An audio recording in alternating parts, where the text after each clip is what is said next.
The new battle cry from Trump: the election is rigged. It's rigged by the media. It's rigged at the polls. It's rigged everywhere. Even Saturday Night Live, who once let Donald host the show, is involved in this massive conspiracy. Let's quote the book of Deuteronomy. I think they are the news media. This is not about election officials at the precinct level. I think it's amazing that Trump is as close as he is right now, considering the one-sidedness of the news media barrage. And the best description of it is by Barry Castleman in his blog, where he said this is a coup d'etat. He said 14 million citizens in private ballots picked Donald Trump. 20 TV executives have decided to destroy him. Everybody. True, the media is rigged, but it was rigged for Trump all damn year. He got more free media than the weather, dwarfing not just his primary foes, but Hillary as well. If it wasn't for the media, who fell over Trump every time he sneezed, we'd have a different candidate. So yeah, it was rigged, and that rigging gave us Trump. He should be extremely grateful. Of course, now he still gets the same coverage, but it's soaked in opposition research. Was he set up? Could it be the media propelled him to the top of the heap, knowing he would be so easy to bring down later? Short answer, yes. Long answer, hell yes. But it feels like Trump is blaming the refs before the game is played, anticipating a loss. And worse, it's a signal that the worst kind of liberal identity politics has spread beyond its borders. We know liberal bias exists, but it used to be that the left were the victimhood kings. But now Trump has stolen their act, running as the champion of the cheated, which must upset the left, for the media believes only the left can be aggrieved. Thanks to Trump, now there's competition. All right, Dana, is creating this mentality of everything's rigged. He's not just talking about the media. He's talking about polling stations. He's tweeting about. Is that smart, or is it dangerous, or is it a mixture of both? It depends on what your goal is. So what's the goal? Is it to make sure your people turn out for the polls and they're angry? That probably helps, at least a little bit. It does seem to me he's conceding a little bit too early. I mean, his poll in Ohio today was pretty good, so I would let that go. I mean, the polls everywhere else are pretty bad. And the thing is, to be robbed, the election must be close. Okay, so like if you're robbed of like the Vizsla never wins at Westminster Kennel at the dog show, and he was robbed, but the truth is actually they're never even in the top 6. So they're not really robbed, they just don't win. They don't win on the merits. Right. And I think that's a thing that the Republican Party has to really be thinking about, which is now we've had 3 elections in a row where the conservative Republican ideas are not persuasive enough to a broad enough majority of the people, and in particular going forward what that means with millennials as they grow older. There's a poll out today that said only 28% of millennials plan to vote for Trump. That is not good enough for the future. Could it be good enough for Donald Trump this time around? Maybe there's a path along the way, but I think saying that it's rigged, I agree with a lot of people who say that it's dangerous. Is it, Eric, the message is going to work with his supporters. Will it get anybody else? Well, so Kellyanne Conway came out this afternoon and said what he's talking about, take it or leave it, she said what he's talking about is the media portion, not necessarily that the polling places are rigged. But she was wrong because he tweeted polls. But she clarified it, saying it was what they talked about going after was the media bias. And we all know, we've talked about media bias for years here. We know the mainstream media is left-wing. Here's the thing, though. Trump did get a lot of free press, a lot of free media, but it wasn't all good. There was a lot of bad stuff in the meantime. If you need any proof of that, turn on CNN, and it's just like trashing him the whole time down. That's part of the free media he's getting. Also this big Billy Bush videotape that came out, that was a very important moment in the campaign. It hurt Donald Trump. And then the accusers started to come, and that followed. And that was very, very important opposition research that was exposed by the media, not by the other 16 GOP candidates that are running against him. So, yes, you're right, and I think Trump is right to a certain extent that the media is his biggest foe, not Hillary Clinton. His biggest enemy right now, his biggest combatant is not Clinton, is the mainstream media. But like I said, if you compared the amount of coverage that his primary challengers got, I mean, you live by the media, you die by the media. Well, for sure. And it has been both a darling in some respects to him because he's been able to get a lot of press and coverage and focus on him. But he's also the guy that says yes to the interviews. I know when we've tried to book people, you know, and New Year's and other things, it's like people are like, no, no, or Hillary, come on here, no. But he says yes, and he makes himself available, and he sticks around and talks to all the reporters after each of these debates in the primaries. I saw it, and I was like, wow, honey badger, because he wasn't going home. It was still like 12:30, et cetera. But again, there's risk with that. There can be great reward, but tremendous risk.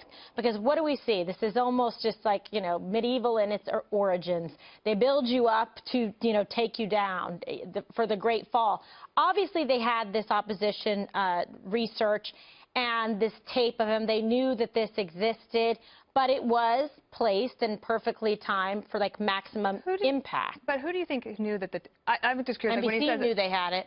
I mean, they knew they had it. And there is some evidence to suggest that as well in terms of that's like not what I've read. Billy Bush, talking about it. Well, he talked about it in August at the... For sure. The Olympics. And so, so I think that if they had that, they know it, then was it leaked ahead of time? It was going to come out also that Monday, but then it was leaked on that Friday. So there's a lot of different things. I mean, we're probably not going to know all of it until kind of this sorts out and we see what happens in the election.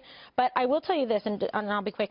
The new Politico Morning Consult poll of registered but not likely voters indicates 41% of voters now believe November's election could be stolen from Donald Trump due to widespread voter fraud, and 73% of Republicans think the election could be swiped from him. Right. So just 17% of Democrats. Maybe he's keeping on with this to say this so that his voters are super motivated to turn out for him, because that's the chance that he has, because the polls don't look like he can gain much ground from getting new supporters or people added on from women or minorities or independents.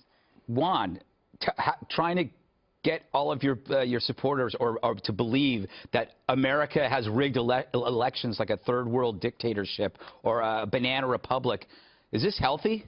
It's not healthy at all, and that's why I think you see pushback from Republican officials. And that's why Trump's at war right now with the Republican Party chair in a state like Ohio, where you would think that, oh my gosh, he's not doing bad in Ohio, but here he is attacking the party chair because the party chair is associated with the governor, John Kasich.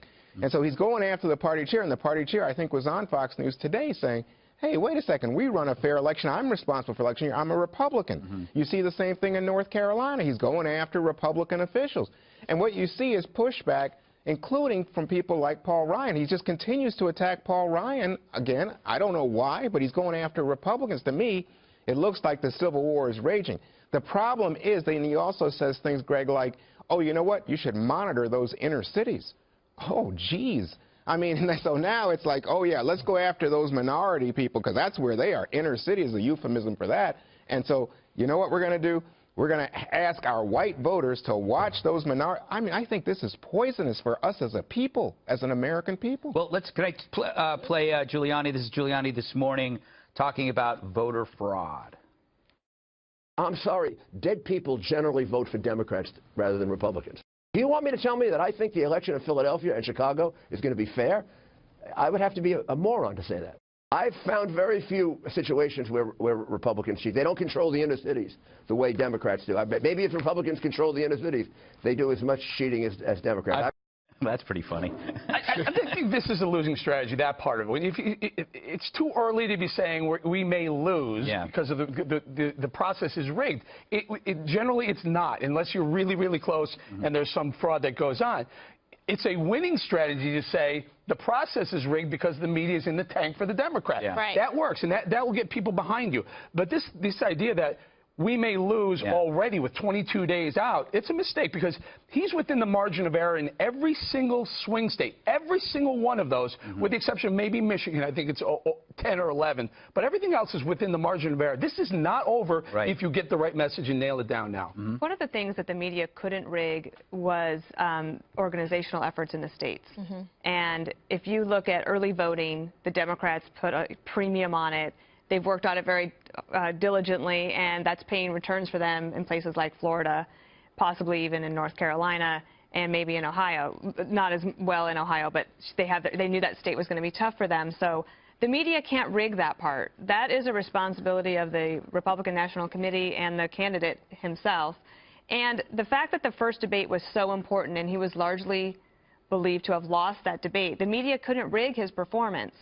So believe me, I get it that the media could be left-wing. I mean, look at what happened to Romney. Yeah. He was the media darling during the primary season, and then as soon as he became the candidate, they went after him, and they went after him hard. But you kind of have to factor that into your thinking as you go into it. You know what? The media can't make stuff up. I mean, I'm just astounded. Every day. I don't know. The media didn't make up the 47% Romney tape. No, they didn't make up the tape with Billy Bush, right? That's what was. Those were his words. They certainly spent a lot of time digging for stuff. I'm saying, the are you point thinking is that politics? We don't dig on each other. Yeah, I don't think the media spends a 1/20th the amount of time they spent on digging for the GOP nominee's history and background you know what? that they do for the Democrats. You're so right, because who came up with this email stuff on Hillary Clinton? Not them. Oh, not the New York Times. You mean the original? Times. Yeah. Oh, I make stuff up. But anyway, let me just say, I think that what you've got here is a situation where the momentum is clearly with Hillary Clinton in all these swing states. But the key point is, I hear from people all the time, well, maybe the polls are wrong because there's a silent group of people, Trump supporters, who are afraid to admit they're a Trump supporter, and they're going to rush to the polls. This is what Trump is now saying. This is the last. But every time, Greg, it's stoking alienation, anger, a sense that somehow the system is against him. And even Republicans are against him. But we got to move on. But my point is, the left has been stoking division forever, and it's just the right has finally learned from the left. I think that's what you're seeing. Trump. I don't think this is the right. I don't think this is the Republican Party. It's the Trump Party. That's what I think. Yes, the next new party. And what's next? I don't know.